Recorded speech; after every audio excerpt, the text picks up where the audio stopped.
I'm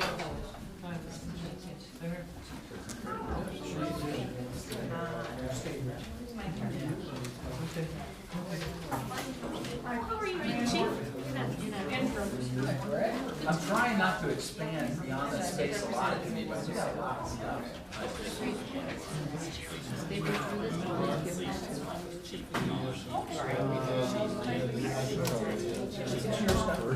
All right, that's cool. All right, we're good. We're good. Okay. Hi, Connie. How are you? Ken and Judy Hub. Yeah, nice to see you again. I don't have enough cards to hand out. Nice to meet you. No, I know this guy too. How are you?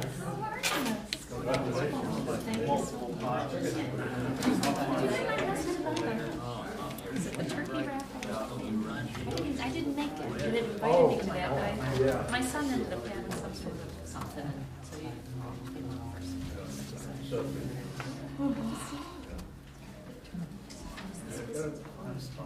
I don't know. I don't come here that long. If you're lucky, it is. Okay. I've got it numbered here. Start, I don't want to block these out.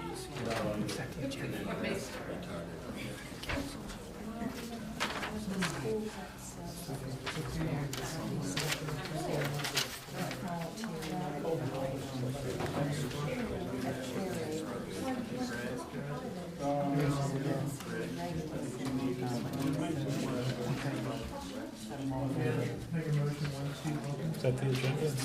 Actually, they're in the back here. You want one? I'll get you one. Yeah, they're on the back of the seat back here.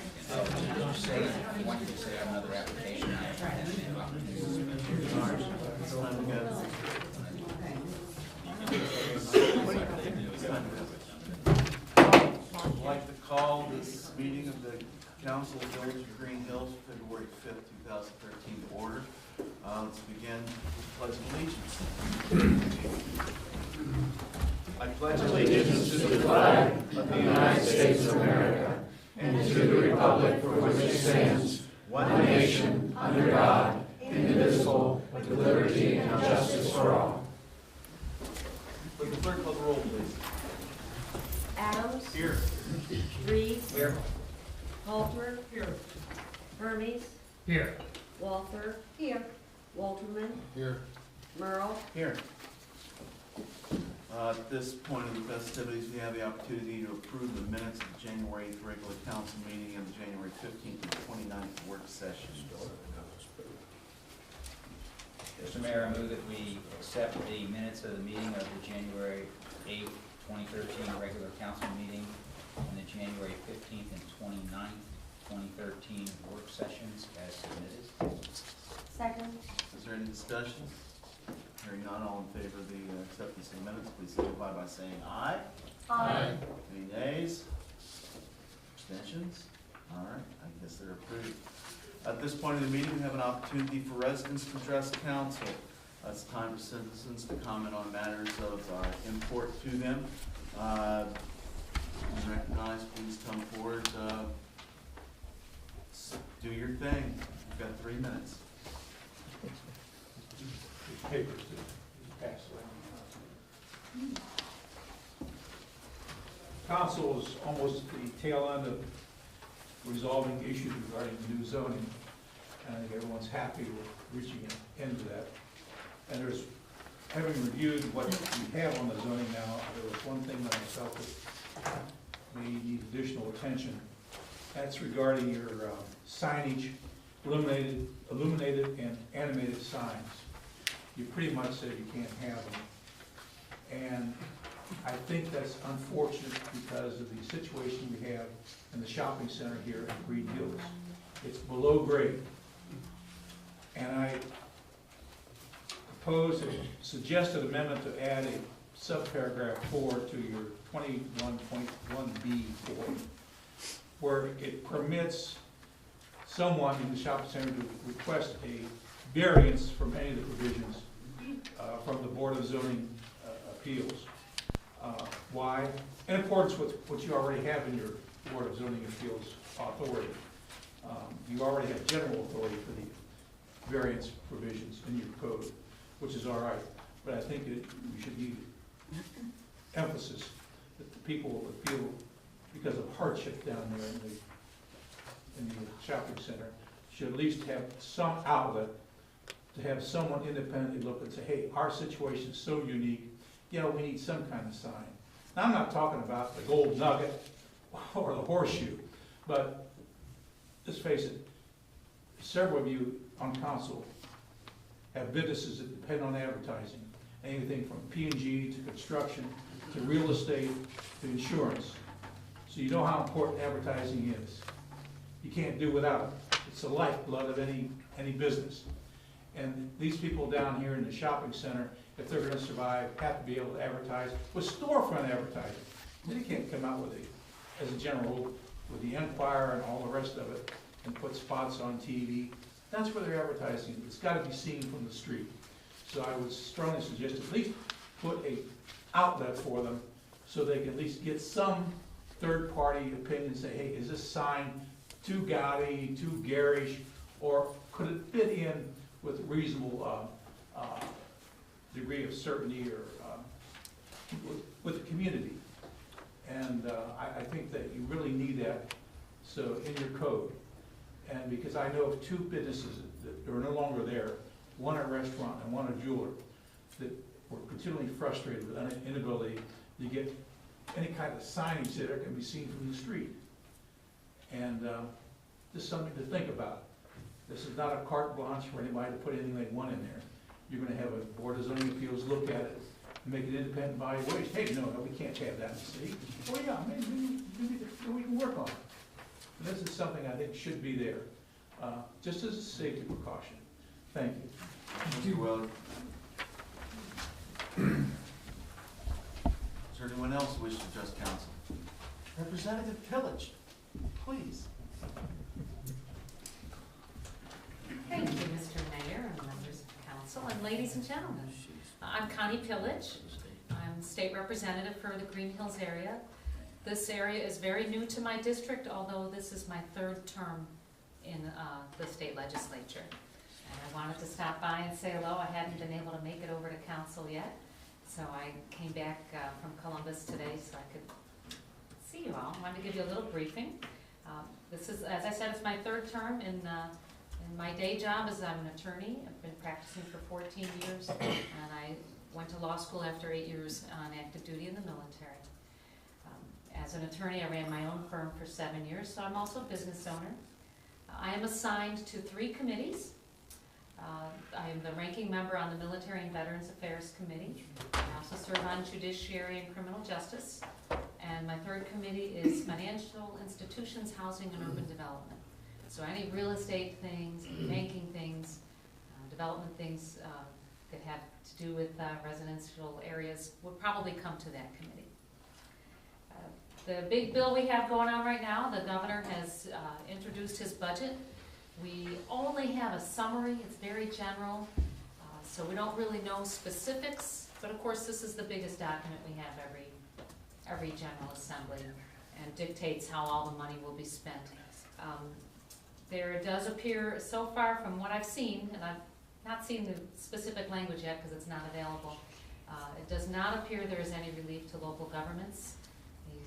Not increased funding to the local government or fund or restored any of the funding that you've lost from that. There is a new school funding formula. All I know are 3 things about it. It starts with a smaller base of funding than we currently have. It redistributes funds to poorer districts. There's no restoration of some of the other sources of funding like the tangible personal property tax or the electric utility reimbursement tax.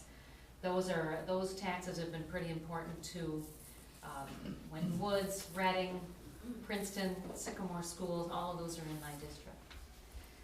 It does expand Medicaid. It increases the base of businesses that would be taxed for sales tax to include legal services and CPAs and a bunch of other things. It increases the gas drilling tax. There's a lot of that gas drilling going on the east side of the state. The idea is to increase that. 2 more things. Bonds paid for by turnpike tolls would be used to pay for road projects all across the state. Now, I've never been on the Ohio Turnpike, I don't know anyone who has, but a lot of people in the northern half of the state use it all the time, so they're a little nervous about that. There is a projected, he does propose a projected income tax cut over the next 3 years, but I don't know how that's gonna be paid for yet, because we do have obligations to pay, and you of all people know of the difficulties we've had with the cuts to local government. I do expect some controversial legislation will be introduced that will merely serve to distract us all from the budget, but that's really, the budget is the most important bill that we have, and it affects you every day. And more than anything they could ever do in Washington, our Ohio budget affects you more on a daily basis. So that's a briefing. I'm be happy to answer any questions. I gave all the numbers here in my card. I encourage you to call me, give me an email. One thing that just came up today, House Bill 5 addresses municipal income taxes. I asked my staff, I have staff of one, so she doesn't get everything done in a minute. I asked her to send out some more information to my communities to tell you a little bit about what's in the bill, how it differs from the last version, which you may have heard of, House Bill 601 last year. They've supposedly improved upon it. We've not even had an initial hearing on it, but I did get some information now before getting that to you. Would appreciate that very much. House Bill 601 was the first question I was going to ask you about. Home rule is very important to local municipalities, as well as the our funding sources. The state has seen fit to put everything back on the local jurisdictions, and it's made life interesting. A lot of other jurisdictions are worse off than we are, but certainly appreciate your efforts on our behalf, because you're one of those folks whose district is primarily municipalities, as opposed to the suburban and rural township folks. So we need you in there batting for us. So thank you very much for coming by. Has anybody else got any comments, questions for the representative? Yeah, I just comment, I wouldn't say that the funding has been interesting the last couple of years. I chair the Finance and Audit Committee, so we wouldn't use the word interesting. We would probably choose challenging. We understand decreased revenue, significant decreased revenue. We've lost the inheritance tax. And if Senate Bill 5 had passed, it really wouldn't have changed anything here from an expense standpoint, and yet we're going to lose that revenue. So I think there was some misunderstanding about that. And I guess I would just say that the local government fund money that we do receive, we really do need. And the fear that all of us have, and I'll let anybody correct me if I'm wrong, is on the municipal income tax collection is if the state collects it, it's not coming back here, or it's not all coming back here. And we're paying state taxes as far as an income tax, and we've seen less money come back here, and so no one's really anxious to turn over something and then get less money back. So The state has a history of taking your money away, so and I understand. when we ask for a tax increase here or to renew a levy, we talk to our neighbors, and they hold us really accountable for how we spend that money. And it's harder to hold people accountable the farther they are away. Yeah. Well, I'm here. Thanks. Appreciate So it. I expect to be held accountable. And I appreciate your feedback. I'm a very strong proponent of local government and local rule and home rule. And I'll do everything I can to help you out. Thank you. Thank you. Thank you. Thanks, everyone. Do we have anyone else who wishes to address council? Seeing none, I think we'll move along to reports of village officials. Municipal manager, Ms. Kovac. Okay, thank you, Mayor. I think I will start first with the public record request from January before I move into the other portions of my report. Received two this month on January 23rd, one from Pat Anwan to furnish electronic copies of the certified signed minutes from all 2010 meetings of council, work sessions, public hearings, council retreat, executive sessions. Same request for 2011 and 2012. 2012 council retreat, 2012 executive sessions, and May 15th, 2012 council work session. Also received one on Thursday, January 24th. Request for copies of the Greenhills meetings filmed by Waycross Media. Item number 1, council meetings for 2011, January through September videos, and number 2, meet the council candidate video from 2011. Then moving into the other items for my report tonight, one of the things that we've been talking about for maybe a month or so has been, well, more than a month, has been the issue of the golf course and where we're going to go with the golf course, how we will run it.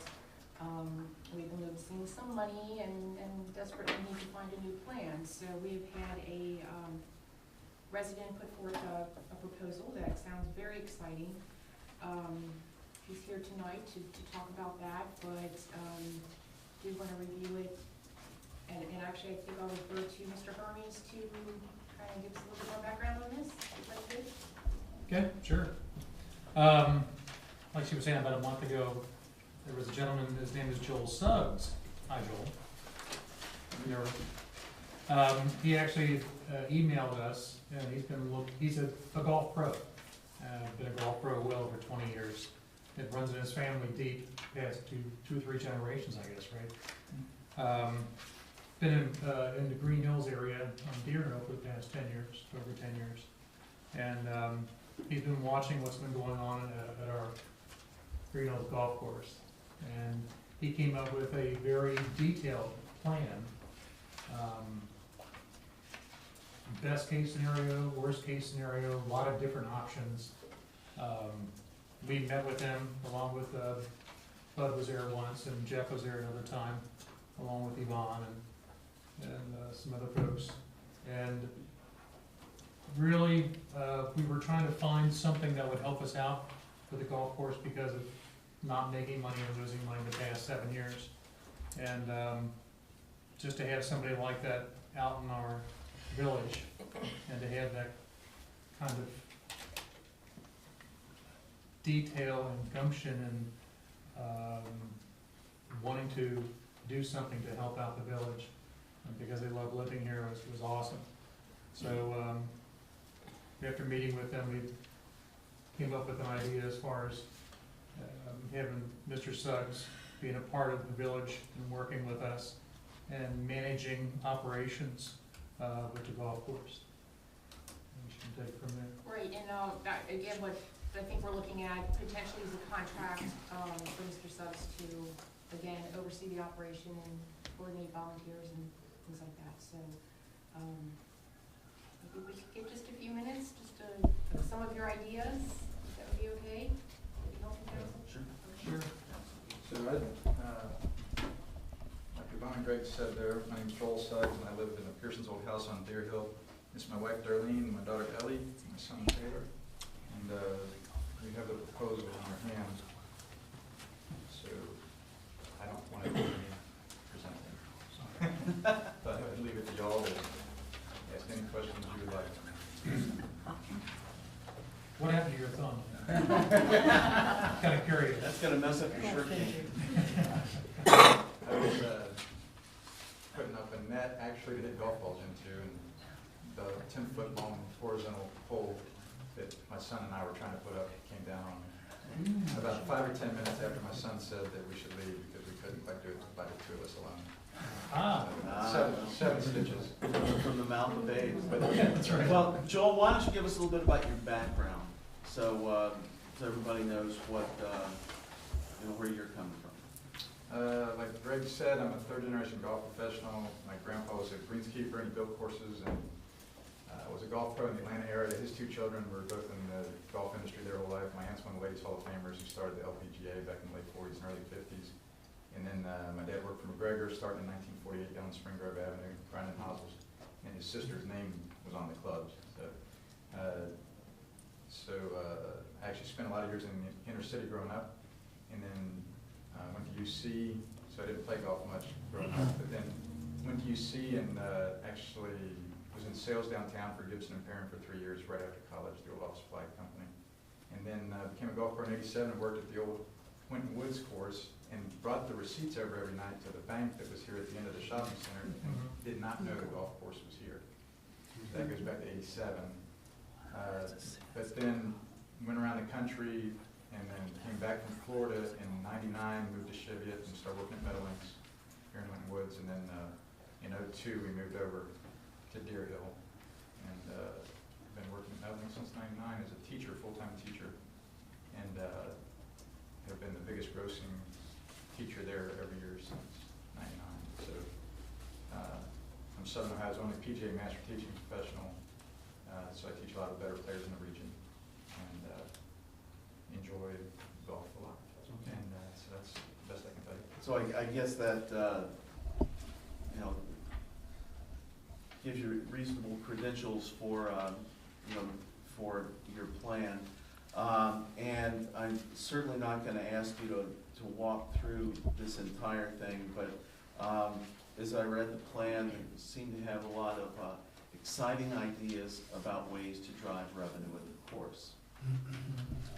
Can you, in a nutshell, can you talk to us a little bit about your ways of driving revenue and your ways of cutting expenses? The cutting expenses would be to eliminate the staffing line and the greenskeeping line almost totally by almost having a no-attendant golf course, which sounds kind of scary, but it's in there, and we've talked about it. We think it's possible. That 3 or 4 of us have talked about it. So that would immensely cut the expenses.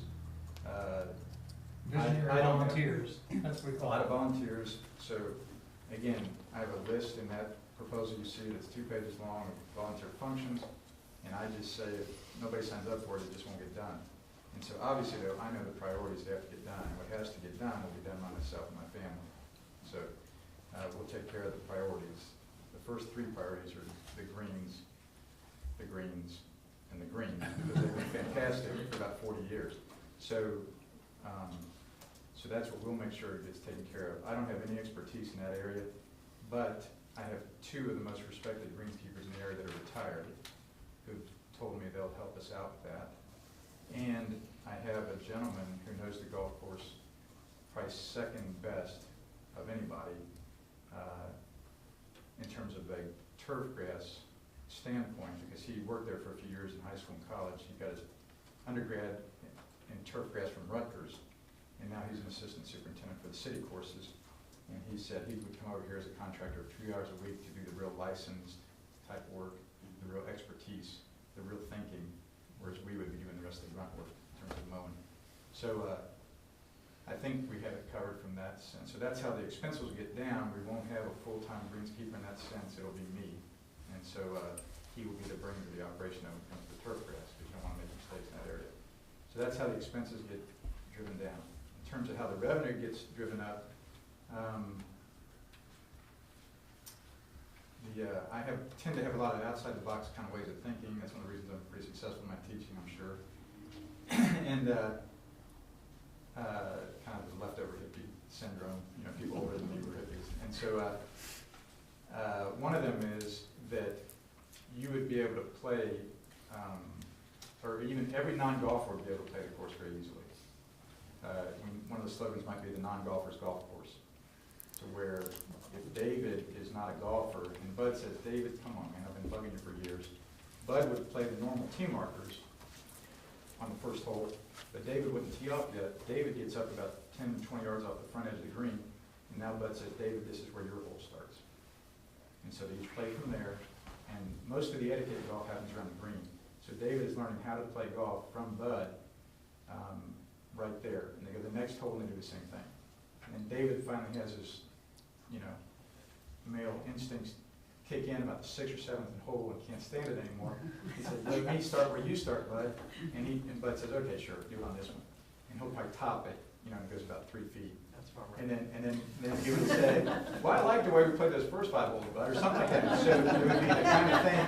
So this is how the golfing population in America is about 10% of the full population.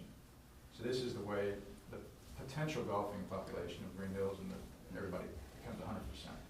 To where a guy like Bud who's nuts about golf, and get a guy maybe like David who doesn't maybe know anything about golf. I don't know David, maybe he plays 20 times a day, I don't know, but he would be able to play with it. So that's how we drive the revenue up in that sense.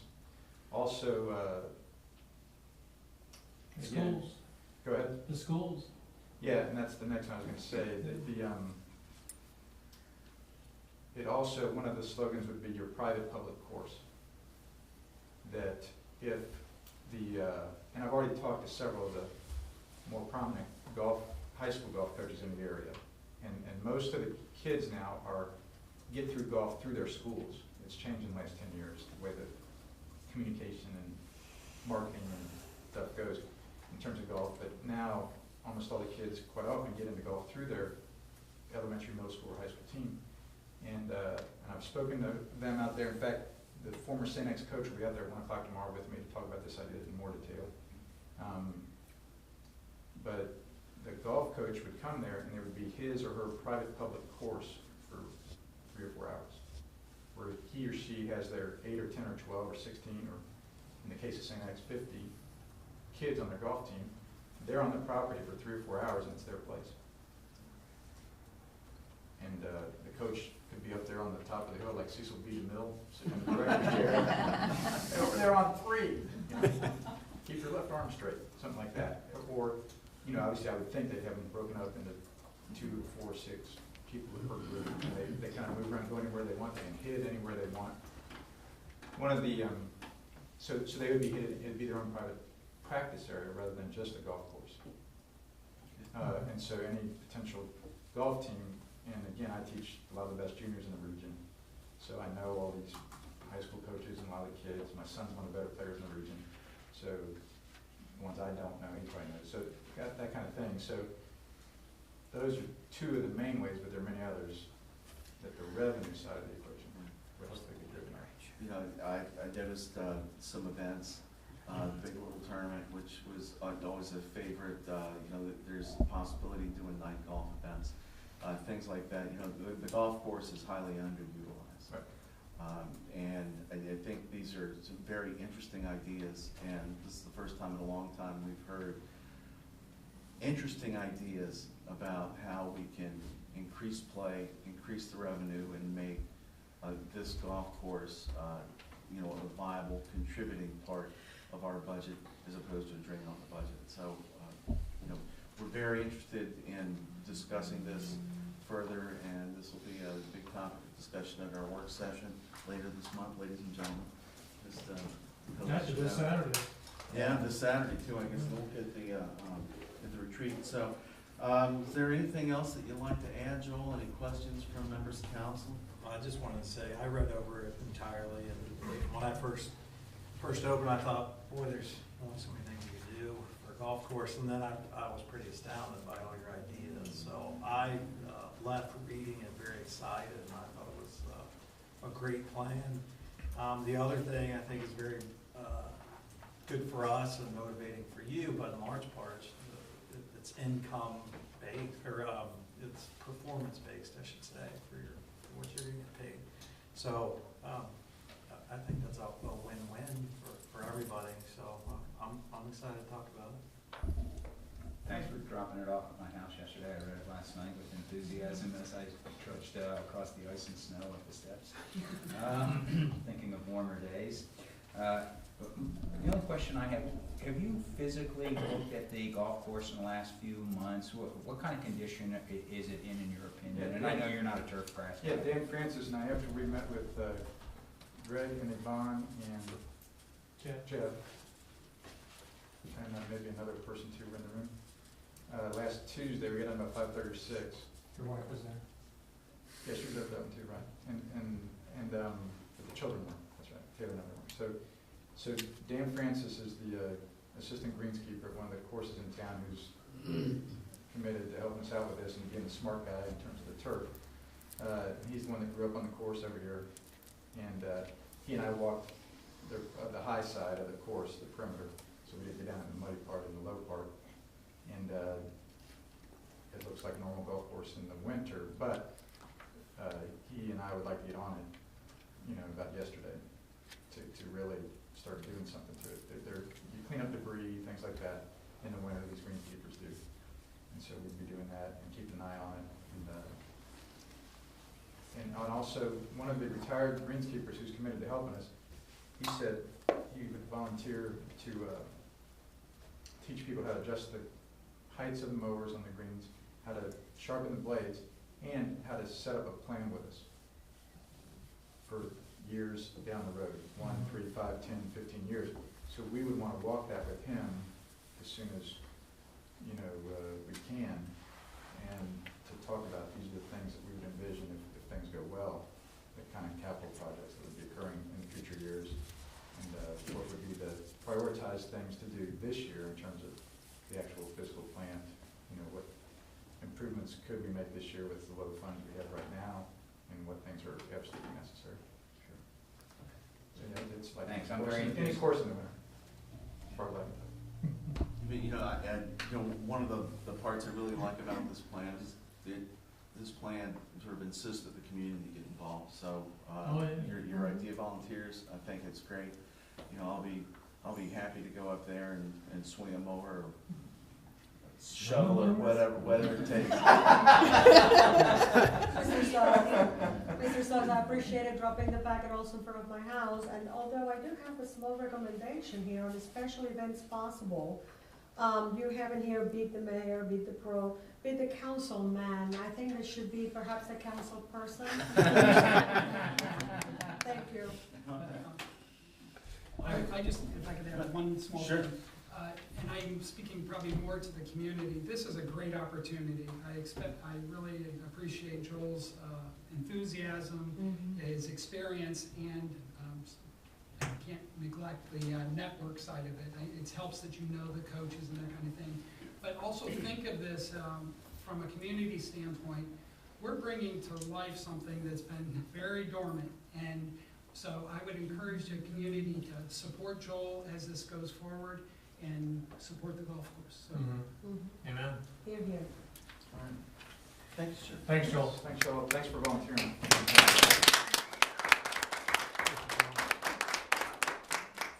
regards to that, you might hope to receive a draft contract by our work session 2 weeks from now. Take a look at the details on that. Okay. So we're Sounds working good. on that. The other items really are our agenda items that are ordinances that I'll be happy to go through maybe as we get to them. Okay. Thank you. Fair enough. Any questions for the manager? Hearing none, law director, Mr. Forbes. Thank you, Mayor. Nothing really to report. Representative Village stole my thunder to tell you that House Bill 5 has been introduced. And kind of all in the same boat. I know it's been introduced. I today got a copy of it, but have not had an opportunity to see how it's any different than 601.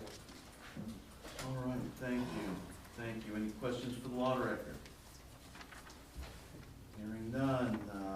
Clerk, Ms. Lives. Thank you, Mr. Mayor. Ordinance numbers 2012-53 L&R and 2012-57F were posted as required. Also posted as required were 2013 council meeting and work session agenda schedule, the January 2013 community calendar, and public notices for the January 18th Tree Advisory Board meeting, January 23rd Finance Committee meeting, January 29th special work session, January 31st Design and Beautification Committee meeting, February 4th Police Chief Search Committee meeting, February 5th Tree Advisory Board meeting, February 6th Police Chief Search Committee meeting, and the February 8th Records Commission meeting. And if there are no questions, that would conclude my report. You've been a busy person. Thank you. You all have been busy. Police Department. Board. We have the officers' activity report, monthly crime analysis, and the personal early warning system report. Officer Andy Moore attended Crime Patrol and Drug Interdiction School last month at the OSP. And I would like to thank the service department for cleaning the chief's office and the lieutenant's office. It was much appreciated. That's good, that's great. Well, thank you. Any questions for the police department? Keep up the good work, Sergeant. Thanks, Appreciate Ann. it. Fire chief, Tony's not here tonight, so we don't have a report from the fire chief. Mayor's report, I think I did the audited, December, court numbers, but, because we haven't got, January's done yet, I'll give you December's again. The state of Ohio, $1,339.75 to Hamilton County, $41.25 to the village of Greenhills, $6,997 for a grand total of $8,378. I suspect that'll pick up once we get into January. And let's see, next thing, our former councilperson, Chris Visnich, gave me this copy, or lent me this copy of the Cincinnati Art Museum Members Magazine. It has a rather impressive article about the village of Greenhills. It's entitled An Ideal Called Greenhills. It's about an 8-page article, a lot of great pictures in here. I looked for this on their website, I couldn't find it. I'm gonna try to see if the Art Museum will give us a link to it, or the files are gonna give us permission to put this up on our website. But this is really a nice thing, so council members, businesses allowed us to look at this and circulate that, so if anybody wants to see it, I think Bon's got dibs right now. So, that's that, and I was really pleased to see that. Next, my dear friend Chris has taken on a task along with 6 other members of our community over the past 6 months. At the August council meeting, we impaneled a charter review committee. And I'd like to have them all come up here and be recognized for the hard work that they did. So I need all you committee people, come on.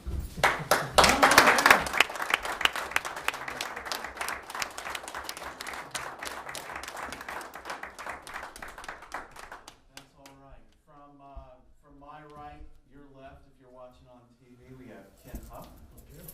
Mick Brown, a member of the original charter committee in 1988. Van Willard, Heidi Rasmussen, David Moore, Trish Murray, and our chair, Chris Visnich. And Chris is going to take us a quick walk through, and or how are you going to? They're going to give reports to council members. Fred has one. Okay. So they're going to deliver the reports.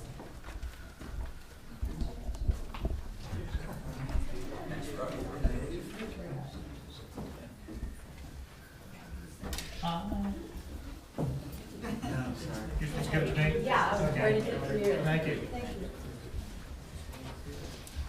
This is our baby. We've been working on it 6 months. And you'll see there's this much too much for you to review right now, tonight. And I knew that if we passed it out over the weekend, you probably wouldn't have read it anyway before tonight, because you have a lot of other things that have a priority over it. But you'll find in there 14 recommendations. And we boiled down, we ended up with maybe 23 concerns we had by the time we read through it and had some deliberations. And we boiled those down to 14. And one of those is mainly about typos or inappropriate or misspelled words. And we think that, the charter was created in 1988, and that was before word processing was as prevalent and common as it is now. And through those years too, it's been, reprinted and recopied and probably edited with some new things added to it. And so we think that some of those have just occurred through reproduction. And so we're recommending that those are things that maybe you can just take care of when you have it printed the next time. And it doesn't look like it's something that's going to need, to be on a ballot or anything. This is something that we think it made it look very unprofessional and kind of took away the authenticity of it, you know. So we're recommending, and that's the number 14, so you really have 13 to worry over a little bit. We realize that now it's in your hands, our work is done, which feels very nice, and that your work is just beginning. And we did a lot of research when we started this. Our process, we realized that a few of us, 2 or 3 of us, had worked with the charter some, but in order to get everybody's input, we started off by gathering information, and we started with our village attorney, Jeff Forbes, and he was wonderful. Thank you very much, Jeff. He was kind of a rock that we could turn to, because he had been through this process with several communities and charter review commissions. And so while we had no roadmap to follow, because we didn't have one here, we turned to him, and he brought us up to speed fairly quickly at the very beginning. We also sought information from the municipal manager, the police chief, the fire chief, and asked for input from any of you who might have something to be concerned about that you had noticed. So we did our research, and then we read it out loud all the way through. And after each one of us took a turn reading, we talked about, we had kind of a filter we put it through as to, did it make sense? Was it necessary? Was it current with the times now? And as we did that, we took notes and ended up with about 20-some questions. So then we went back and researched those. So anyway, we also had a public hearing. We had some input from maybe 3 or 4 citizens. And you know, the questions we had and the concerns we had from all of you was very important and gave us some things to start getting our toehold on it. It's been a good journey, I think. We started out kind of knowing each other a little bit, as you do, you know, as citizens. The common denominator was that we all love Greenhills. And now we're at the end of this trip, and we all speak to each other nicely. We didn't have any big brouhahas, and I think that we all gained a greater understanding of the complexities of government, the complexities of how the laws are made and what guides us. And so it's been good. And so we thank you for the opportunity. If you have any questions, please let us know. And we'll be interested in seeing how this comes about. We would ask, we've decided we didn't have a wrap-up party or anything. But we've decided we might have one once you guys give us feedback on how it has been to work with it. So you owe us that. All right. So we thank you. We certainly shall, and again, I'd like to thank you, Chris, Yeah, and the thanks, rest Chris, of the and all members the of the rest of committee you for leading us all through this. You know, and like my fellow council members, I've had a chance to review the proposed changes, and they're not particularly significant. And as you have a chance to read through, you'll see.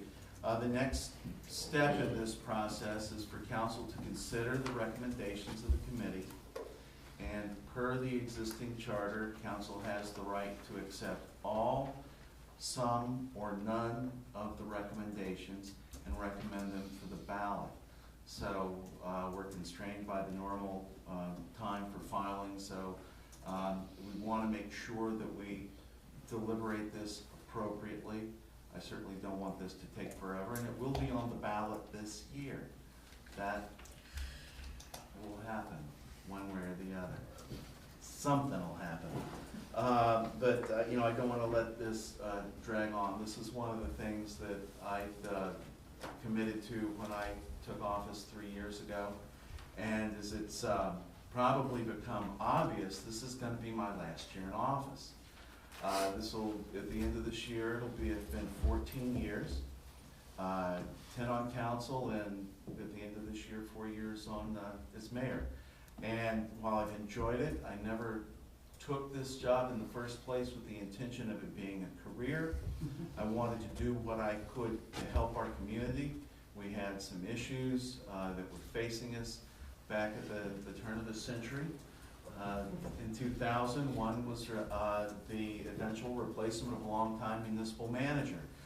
Well, it took a while, David, but we finally found a worthy successor to you in Ms. Kovac here, and I'm very pleased with that.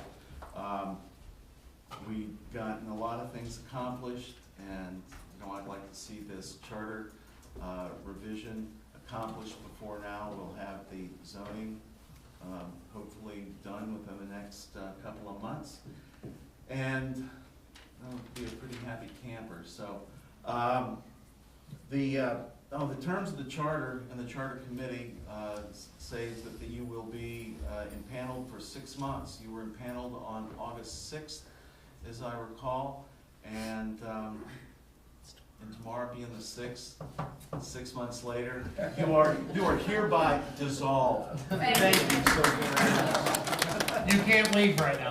You gotta stay. Yeah, well, do please. If no one's got any questions, we'll move on to committee reports.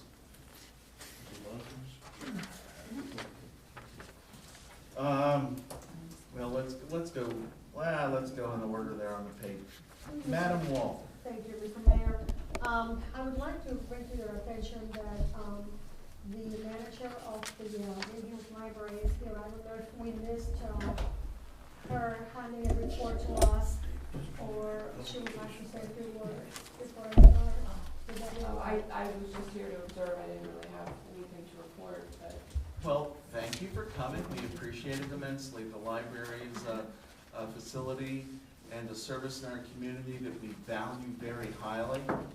We fought for very diligently in 2002 when the board was considering closing 5 branches. And we've had a great run of managers here at the library, and I'm sure you'll do just fine. Know that you're well appreciated here. Thank you, I do get that sense every day. And I really love to see the sign burning every time I drive past the shopping center. Yes, I love that sign. That's huge. All right, Ms. Walker. Thank you, Mr. Mayor.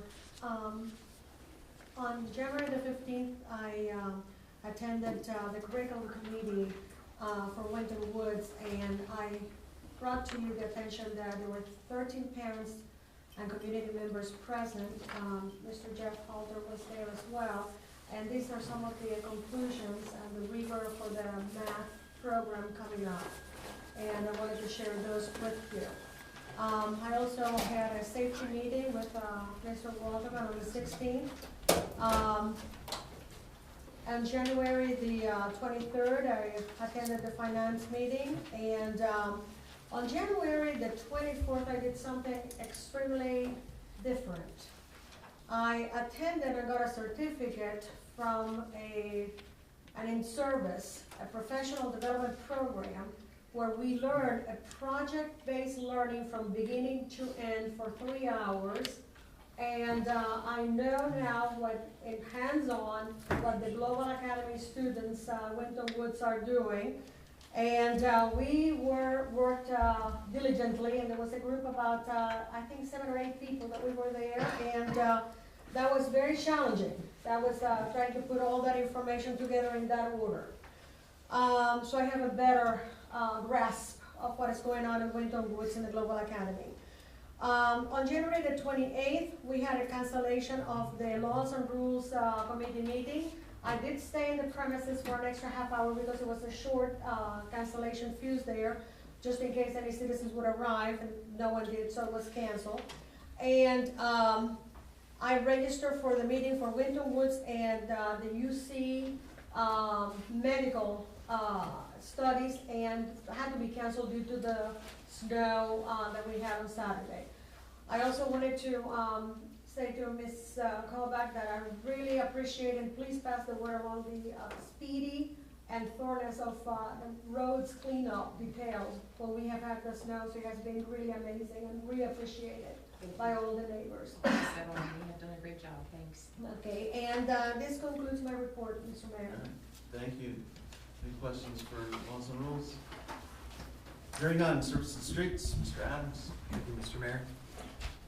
As reported in the Greenhills Journal, the Whitman School District announced that it is deferring the opportunity to put a bond issue for construction of new schools on the ballot for 2013. stating their focus is academics, and they will revisit the issue again in the future. So I and many other Greenhills residents agree with this decision, as it would have placed a rather large tax burden on all the homeowners in the district. So good to hear. We're going to wait on that. I also wanted to share a summary of our recycling efforts through for 2012 through the Hamilton County Recycling and Solid Waste District. This was sent out to us on council.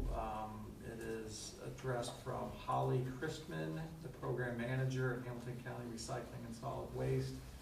I won't read the whole thing, but it says, on behalf of the Hamilton County Recycling and Solid Waste District, I'd like to thank the residents, businesses, schools, and the entire community of the village of Greenhills for their efforts to reduce waste.